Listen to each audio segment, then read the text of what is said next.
Калаага жаңы автобустар кирди. Аны менен катар жаңы тилкелер дагы пайда болду. Бул шаардыктарга бир аз ыңгайсыздыктар жаратты. Күн албай дагы жатышат. Жолдор тардык кылып атат деп нааразы болгондор көп.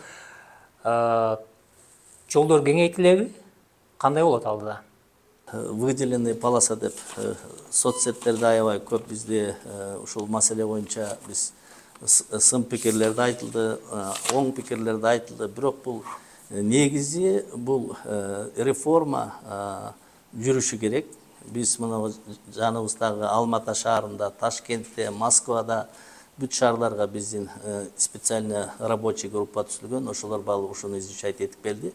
Мисалы үчүн Алматы шаарында буга жылдаган убакыттарды талап кылынган. Бирок эми биз алардын кетирген кемчилигин кайталабай, биз алардан үйрөнүп, ушу жанагы выделенный полосадагы бул баягы автобустарга биринчиден шарт түзүп берет. Экинчиден жанагы токтоп остановкаларда водительдерге дагы чыга албай ушундай көп тоскоолдук жаратып, бул да экологияга таасирин тийгизе турган. Бул жана 1-2,5 километр Токонбаев көчөсүндө жасады.